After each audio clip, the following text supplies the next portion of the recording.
कोल्हापूर शहराचं हृदय म्हणून ओळखला जाणारा आणि गेल्या अनेक दशकांपासून राजकारणात चर्चेत राहणारा प्रभाग क्रमांक 12 आज पुन्हा एकदा सत्तेच्या शर्यतीस केंद्रस्थानी आलाय।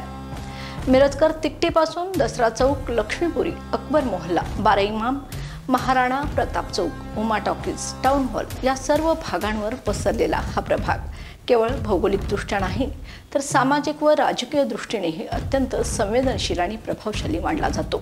येथे जवळपास 25,000हून अधिक मतदार आहेत, ज्यात हिंदू आणि मुस्लिम मतदारांची संख्या जवळपास समसमान आहे। त्यामुळे प्रत्येक निवडणुकीत इथं मतदार कोणत्या दिशेने कल दाखवतात यावर संपूर्ण शहराचं लक्ष असतं। नमस्कार, मी सुनंदा नाईक आणि आपण पाहताय तारा न्यूज। आपण पहिल्यांदा जाणून घ्यायचं झालं या संपूर्ण भागाचा प्रवास तर महापौर घराण्यांची टक्कर आणि नव्या चेहऱ्यांची एंट्री याविषयी थोडंसं बोलूया। या प्रभागात 3 माजी महापौरांच्या घराण्यातील उमेदवार रिंगणात उतरले आहेत। हसीना फरास, निलोफर अजरेकर आणि RK पवार यांच्या घराण्यातील वारसदार यावेळी मतदारांचा विश्वास जिंकण्यासाठी मैदानात उतरणार आहेत। आदिल फरास हे बहुजनांचे विश्वास म्हणून ओळखले जातात। प्रभागातील सर्वात पहिले आणि प्रभावशाली नाव म्हणजे आदिल फरास। त्यांचे आजोबा हे उपनगराध्यक्ष, वडील आणि आई दोघेही महापौर। जवळपास 50 वर्षाचं सातत्यपूर्ण वर्चस्व या घराण्याचं या भागात राहिलं आहे। अजित पवार गटाचे शहराध्यक्ष म्हणून त्यांनी राज्य सरकारकडून प्रचंड निधी आणला। रुग्णसेवा, शैक्षणिक प्रवेश, मदतीत तत्परता यामुळे आदिल फरास बहुजन समाजाचा चेहरा बनले आहेत। ईश्वर परमार हे हक्काचे माणूस म्हणून भागामध्ये ओळखले जातात। ईश्वर परमार हे 2 वेळा नगरसेवक राहिले आहेत। त्यांचे बंधू आणि त्यांची वहिनी देखील मिळून 4 वेळा या प्रभागाचं प्रतिनिधित्व त्यांनी केलं आहे। त्यांनी आरोग्य सेवेत उल्लेखनीय कामगिरी केली आहे। त्यांच्याच पुढाकाराने महात्मा फुले योजना आणि हंगामी कर्मचाऱ्यांसाठी मोफत उपचार योजना सुरू झाली। काँग्रेसतर्फे इच्छुक उमेदवार असलेले ईश्वर परमार हे लोकांपर्यंत सहज पोहोचणारे आणि हक्काचा माणूस म्हणून या प्रभागात ते प्रसिद्ध आहेत। तिसरं नाव आहे जितू सलगर यांचं। ते व्यापारामधले विश्वसनीय चेहरा म्हणून ओळखले जातात। 2 वेळा नगरसेवक राहिलेले आहेत आणि स्थायी समितीचे माजी चेअरमन असलेले जितू सलगर हे प्रभागातील व्यापारी वर्गाचे विश्वासू नाव आहेत। उद्योजक, कार्यक्षम आणि समस्यांवर तत्परपणे उपाय करणारे असं त्यांचं व्यक्तिमत्व आहे। त्यांच्या संपर्काचं जाळं मोठं असल्यानं तेही या लढतीत प्रभावी ठरण्याची शक्यता आहे। पुढचं नाव आहे रमेश पवार। पवार घराण्याचे वारसदार महापौर RK पवार यांचे ते पुतणे आहेत। रमेश पवार हे एकदा नगरसेवक राहिले असून स्थायी समितीचे चेअरमन म्हणून त्यांनी उल्लेखनीय कामगिरी केली आहे।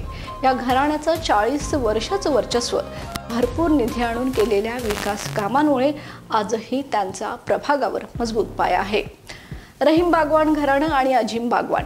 रहीम बागवान यांनी अनेक वर्षे या भागात सामाजिक कार्य केलं आहे। त्यांच्या आई 2दा निवडणूक लढल्या, पण थोडक्यात त्यांचा पराभव झाला। काम थांबलं नाही, समाजसेवा अविरत सुरू राहिली। आता अजिम बागवान हे त्या वारशावर निवडणुकीच्या मैदानात उतरणार आहेत। आश्किन आजरेकर परंपरेचा वारस आणि खेळाडू चेहरा म्हणून या प्रभागात त्यांची ख्याती आहे। आजरेकर घराणं म्हणजे कोल्हापूरच्या राजकारणातील जुनी परंपरा। गणी आजरेकर यांनी तब्बल 40 वर्ष मुस्लिम बोर्डिंगचे अध्यक्ष म्हणून काम केलं। त्यांच्याच घराण्यातून आता आश्किन आजरेकर मैदानात आहेत। ते कुशल फुटबॉल खेळाडू असून सामाजिक कार्यातही सक्रिय आहेत। निलोफर आजरेकर ह्या आश्किन आजरेकर यांच्या पत्नी आहेत। त्या माजी महापौर होत्या। याशिवाय या प्रभागामध्ये भारतीय जनता पार्टी आणि काँग्रेसमध्ये खरी लढत असणार आहे। इथं खऱ्या अर्थाने काटेकी टक्कर असणार आहे। बाबा पाटे आणि तेजस्वी पाटे पिढ्यानपिढ्या संघर्षाचं प्रतीक राहिलेलं आहे। बाबा पाटे हे माजी नगरसेवक आहेत। हे प्रत्येक आंदोलनाच्या आघाडीवर असलेलं नाव आहे।